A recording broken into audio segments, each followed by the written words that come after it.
وہ تو نہیں نکلا. کہا موسیٰ اس نے 70 سال کے پاپی گناہگار نے ایک مرتبہ مجھ سے سوال کر کے کہا اللہ آج معاف کر دے، دوبارہ کبھی تجھے ناراض نہیں کروں گا. میں نے ایک درخواست پر اس کی ساری زندگی کے گناہوں کو معاف کر دیا.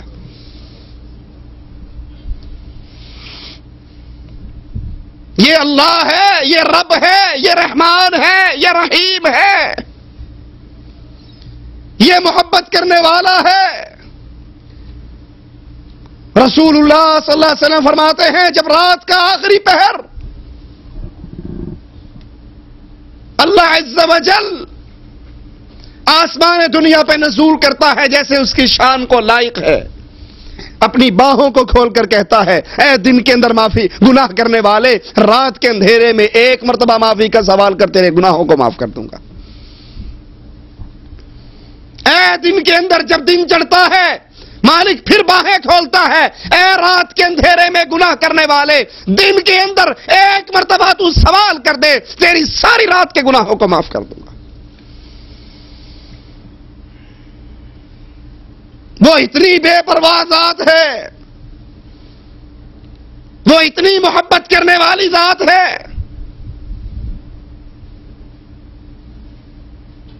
یہ پہلا سوال ہے آپ کا اور میرا، من ربک؟ ہم نے رب کس کو مانا؟ رب کون ہوتا ہے؟ جو مشکلوں میں کام آئے، جو مشکل ٹالے، جو مصیبت دور کرے، جو مدد کرے، جو اولاد دے، جو رزق دے، جو خزانے دے، جو صحت دے، جو بیماریاں دور کرے. آپ نے اور میں نے ان کاموں کے لیے کن کو بنا رکھا ہے؟ کن کو پکارتے ہیں؟ ہمیں تکلیف آتی ہے اپنے اللہ کو بھول جاتے ہیں.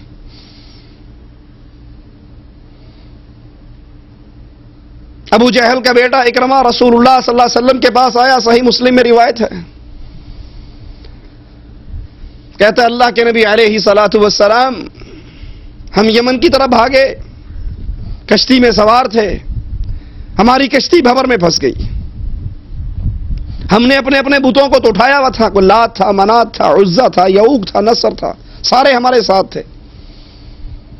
جب ہماری کشتی پھنس گئی ہم نے ان کی دعائیں دینی شروع کر دی، یا لات مدد، یا عزا مدد، یا حبل مدد. جو جو ان کو پکارتے جائیں ہماری کشتی مزید پھنستی جائے. جب ہم نے دیکھ لیا کہ اب تو ڈوبنے ہی والے ہیں، بچاؤ کا کوئی سہارا، کوئی راستہ نہیں ہے، اے اللہ کے نبی ہم نے ان بتوں کو اٹھایا، پانی کے حوالے کر دیا، دریا میں پھینک دیا اور آسمان کی طرف منہ کر کے کہا یا رب محمد صلی اللہ علیہ وسلم. اے اللہ کے نبی ہم نے اپنے بتوں کو چھوڑ کر جو ہی آپ کے اللہ کو آواز لگائی ہماری کشتی فوراً پار لگ گئی. من ربک؟ اے قبر میں آنے والے کس کو رب مانا؟ کس کو رب کہا؟ کس کی عبادت کرتا رہا؟ کس کو مصیبتوں میں پکارتا رہا؟ یونس علیہ السلام مچھلی کے پیٹ میں گرفتار ہیں. رات کا اندھیرا، سمندر کا اندھیرا، پانی کا اندھیرا، مچھلی کے پیٹ کا اندھیرا، وہاں سے آواز لگائی لا الہ الا انت سبحانک انی کنت من الظالمین. اے اللہ میں مشکل میں پھنس چکا ہوں، سمندروں میں، پانی میں، مچھلی کے پیٹ میں، لیکن عقیدہ میرا کیا ہے کہ اگر کوئی مشکل کشائی کر سکتا ہے عرش والے رب تیرے علاوہ کوئی نہیں کر سکتا. اللہ نے بھی جواب میں کہا اگر یہ یونس علیہ السلام میری تسبیح بیان نہ کرتا قیامت تک اسی مچھلی کے پیٹ میں ہی رہتا. جس کو رب مانا جائے اس کو مصیبتوں میں پکارا جاتا ہے، اس کو مشکل کشائی کے لیے آواز دی جاتی ہے. ہم نے کس کو رب مانا؟ یہ پریکٹیکل ہے، زبان سے کہو یا نہ کہو. عملی زندگی کیا بتاتی ہے؟ جس کو مصیبت میں، مشکل میں پکارا جائے وہ اللہ ہے، بغیر اسباب کے. اسباب تو یہ ہے مجھے سانپ نے کاٹا اور آپ سامنے کھڑے ہیں اور میں آپ کو پکاروں، یہ تو اسباب ہے. یہ تو تحت الاسباب ہے، آپ میری مدد کر سکتے ہیں، آپ سے کہوں پانی پلا دو، آپ پلا سکتے ہیں، لیکن جہاں اسباب نہیں، کشتی میں سوار ہو رہا ہوں اور بجائے اللہ کو پکارنے کے یہ کہوں مولا علی مشکل کشا میری کشتی پار لگا دینا، تو میں نے مشکل میں علی کو پکارا، ایک اللہ پر ایمان ختم ہو گیا۔ من ربک پریکٹیکل لائف بولے گی میں نے کس کو رب مانا؟ ذرا اپنے اپنے گریبانوں میں جھانکو، ہم کس کو رب مانتے ہیں؟ اگر مصیبت کے اندر زبان سے یا علی مدد نکلتا ہے، اگر تکلیف میں زبان سے یا رسول اللہ مدد نکلتا ہے، اگر مصیبت میں زبان کہتی ہے ناد علی مظہر العجائب تجدہ عونا لک فی النوائب کل ہم وغم سینجلی بولایتک یا علی، مصیبت ہو، دکھ ہو، خشکی ہو، تری ہو، ہر جگہ پہ یا علی مدد کہو، علی فوراً تمہاری مشکل کشائی کر دیں گے۔ اگر یہ عقیدہ ہے پھر ہم نے اللہ کو رب نہیں مانا، پھر قبر میں میری زبان نہیں کہے گی ربی اللہ، میرا اللہ رب ہے، کیونکہ ہم نے اس اللہ کو مشکل میں پکارا نہیں، ہم تو اس کو چھوڑ کر کبھی علی کو پکارتے تھے۔ اور پنجاب والے کہا کرتے تھے حق بہو تک بہو یاری اڑیا پار لائیں، کہ کشتیاں ڈوب جائیں 11ویں والا بابا باہر لگا دیتا ہے۔ وہ اللہ ہے، اس اللہ کو پہچانیے، اس اللہ کی ذات کو پہچانیے، اس اللہ کی صفات کو پہچانیے، پھر اس اللہ پر پختہ ہو جائیے، عبادت اس اللہ کی کریں، پکارے اس اللہ کو، نظر اس اللہ کے نام کی، نیاز اس اللہ کے نام کی، اس اللہ کو چھوڑ کر نہ کسی کی پکار ہو، نہ نظر ہو، نہ نیاز ہو، نہ اس کے عبادت میں کسی اور کو شریک کیا جائے۔ پھر زبان کہے گی ربی اللہ، میرا رب تو اللہ ہے۔ اور اگر ہم غیروں کو پکارتے رہے، شادی ہو گئی 3-4 سال گزر گئے، اولاد نہیں ہوئی، کسی نے پٹی پڑھائی بے وقوف، تو پاکستان میں رہتا ہے اولاد نہیں ہوتی، یہ بابا ڈولے شاہ گجرات کے اندر دربار ہے، اس کی بیری کے نیچے جا کر چادر بچھا کو بکرے کی نیاز دے کے منت مان لو، پتا گرے گا بیٹی ہو جائے گی، بیر گرے گا بیٹا ہو جائے گا، تو کیوں پریشان ہے؟ اب یہ اولاد مانگنے کے لیے غیروں کے در پہ ہے، کبھی اس قبر پہ جھکتا ہے، کبھی اس قبر پہ جھکتا ہے، کبھی اس پیر کے دربار کی خاک اپنی بیوی کو چٹاتا ہے، کبھی کسی دربار کے ٹکڑے چٹاتا ہے۔ اس نے اللہ کو اپنا اولاد دینے والا تسلیم ہی نہیں کیا، اور اللہ کتنا بے نیاز۔ رسول اللہ صلی اللہ علیہ وسلم کی گود ہے اور آخری بیٹا دم توڑ رہا ہے ابراہیم، آسمان کی طرف منہ کرتے ہیں، اپنے بیٹے کو دیکھتے ہیں، جیسے زبان حال سے کہہ رہے ہوں اللہ اگر تو چھوڑ دے اس کو زندہ رہنے دو تو کوئی تجھے روک نہیں سکتا، اور اگر تو اٹھا لے میں تجھے ٹوک نہیں سکتا۔ بالآخر دم توڑ گئے، ابراہیم فوت ہو گئے، کفار مکہ نے تانے دیے کہ اس کی تو اولاد ہی نہیں، یہ تو دم کٹا ہے، لیکن مالک کا اعلان گونج رہا یَهَبُ لِمَن يَشَاءُ إِنَاثًا وَيَهَبُ لِمَن يَشَاءُ الذُّكُورَ أَوْ يُزَوِّجُهُمْ ذُكْرَانًا وَإِنَاثًا وَيَجْعَلُ مَن يَشَاءُ عَقِيمًا، جس کو چاہے صرف بیٹیاں دے دوں، جس کو چاہے صرف بیٹے دے دوں، جس کو چاہوں ملا جلا کر دے دوں، جس کو چاہوں کچھ بھی نہ دوں، پوری دنیا کے دھکے کھا لے اس کو اولاد نصیب ہی نہ ہو، چاہوں تو محمد کی گود کو خالی کر دوں صلی اللہ علیہ وسلم۔ یہ اللہ ہے۔ اگر آپ نے اولاد مانگتے ہوئے کسی اور طرف اپنے آپ کو جھکا دیا تو سمجھ جائیے آپ نے اللہ کو اللہ نہیں مانا۔ جب آپ نے اللہ کو اللہ مانا، اللہ کو رب مانا، اب اس کا تقاضا کیا ہے کہ صرف اس کی عبادت کریں، نظر صرف اس کے نام کی دیں۔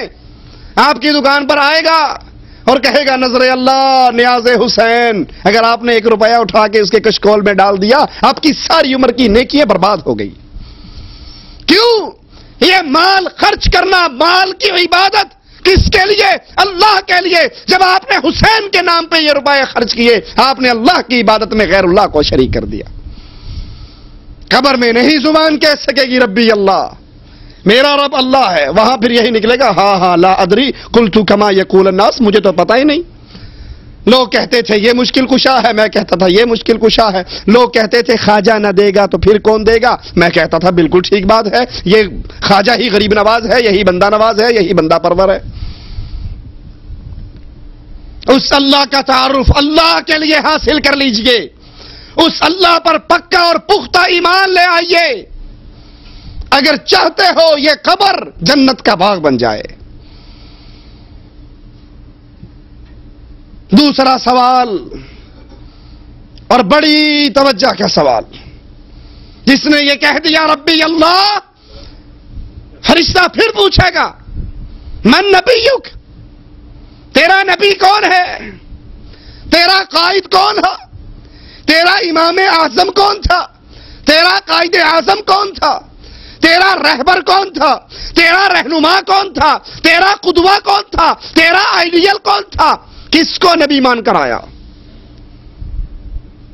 یہاں بھی وہی حادثہ ہے، نہ ہم نے اللہ کو پہچانا نہ رسول اللہ کو پہچانا صلی اللہ علیہ وسلم، نہ رب کی شان پتہ لگی نہ رسول اللہ کی شان پتہ لگی۔ اسی لیے رب کو چھوڑ کر کبھی کالے جھنڈے کے سامنے گر گئے، کبھی سبز جھنڈے کے سامنے گر گئے، بیماری آئی مقدمے میں پھنس گئے تو جوتیاں اتار کے درگاہ پہ جا رہے ہیں اور زبان سے کہہ رہے ہیں بری بری سرکار بری، میری کھوٹی قسمت کر دے ہری۔ ارے بھلے آدمی، یہ تیری کھوٹی کھری کر سکتا تو خود کبھی قبر میں دفن ہوتا، اس کی تو اپنی کھری کھوٹی ہو گئی تھی۔ ہم نے نہ اللہ کا تعارف حاصل کیا، نہ قرآن کو ترجمے سے پڑھا، نہ حدیث رسول کو پڑھا، اس لیے چلتے ہیں یار لوگ ادھر کو ہم بھی چل پڑتے ہیں۔ دوسرا سوال قبر کا، تیرا نبی کون اور ہمارے نبی کون ہیں؟ محمد صلی اللہ علیہ وسلم۔ نبی کون ہوتا ہے؟ جس کے راستے پہ چلا جائے، جس کا طریقہ اختیار کیا جائے، جس کی راہ پر چلا جائے۔ رسول اللہ صلی اللہ علیہ وسلم اپنی ذات کے بارے میں خود فرماتے ہیں انا سید ولد آدم، آدم کی ساری اولاد کے سردار محمد الرسول اللہ۔ لواء الحمد یوم القیامت یدی، قیامت کے دن اللہ کی تعریف کا جھنڈا محمد الرسول اللہ کے ہاتھ میں ہوگا۔ آدم ومن سواء تحت لوائی، آدم سے لے کے اس کے آخری بیٹے تک کو چھاؤں ملے گی تو محمد کے جھنڈے کے نیچے ملے گی۔ جیسے اس امت نے اللہ کو نہیں پہچانا ویسے رسول اللہ کو نہیں پہچانا۔ نبی کی شان ہمیں پتہ نہیں، نبی کا مقام ہمیں پتہ نہیں، حالانکہ یہی نبی سوئے ہوئے آسمان سے فرشتہ اترتا ہے، دو فرشتے اترتے ہیں، ایک کہتا ہے ذرا اس نبی کی مثال تو بیان کرو۔ کہا اس کی مثال یہ ہے، کسی نے گھر بنایا، گھر سجایا، گھر میں دسترخوان لگایا، پھر اپنے نمائندے کو باہر لوگوں کو دعوت دینے کے لیے بھیج دیا۔ جس نے اس نمائندے کی بات پر لبیک کہا وہ گھر میں بھی آیا، دسترخوان پہ بھی بیٹھا، نعمتیں بھی کھائی، اور جس نے نمائندے کی بات نہ مانی، نہ وہ گھر میں آ سکا، نہ میوے کھا سکا، نہ دسترخوان پہ بیٹھ سکا۔ کہا اس کو فٹ بھی کرو، تطبیق بھی دو۔ کہا تطبیق یہ ہے گھر بنانے والا اللہ، گھر اللہ کی جنت، دسترخوان جنت کی نعمتیں، دودھ کی نہر، شراب کی نہر، شہد کی نہر، 70 سال تک سفر ہوتا رہے گا اور جنت کے درختوں کی چھاؤں ختم نہیں ہوگی۔ گھر بنانے والا اللہ، گھر اللہ کی جنت، دسترخوان جنت کی نعمتیں، اور جنت کی طرف بلانے والے صرف محمد الرسول اللہ۔ جس نے اس نبی کی بات کو مانا وہ جنت میں آیا، جنت کے میووں کو کھایا، اور جس نے محمد کی بات کو ٹھکرا دیا اس نے اصل میں رب کی جنت کو ٹھوکر مار دی۔ یہ نبی کتنی شان والے، کتنے مقام والے۔ آسمان سے فرشتہ اترتا ہے، کہتا ہے ہوا ہوا، یہی وہ رسول ہیں صلی اللہ علیہ وسلم۔ ذرا میں تول کر تو دیکھوں۔ نبی کو ایک پلڑے میں بٹھا کر 2 بندوں سے تولتا ہے، نبی کا پلڑا بھاری رہتا ہے۔ وہ 10 سے تولتا ہے، نبی کا پلڑا بھاری رہتا ہے۔ وہ 100 سے تولتا ہے، اکیلے نبی کا پلڑا 100 پر بھاری رہتا ہے. اس کا ساتھی فرشتہ کہتا ہے کس کو تول رہا ہے؟ امام اعظم قائد اعظم محمد الرسول اللہ کو صلی اللہ علیہ وسلم. اور مقابلہ 1000 سے کرتا ہے. اگر تو ایک پلڑے میں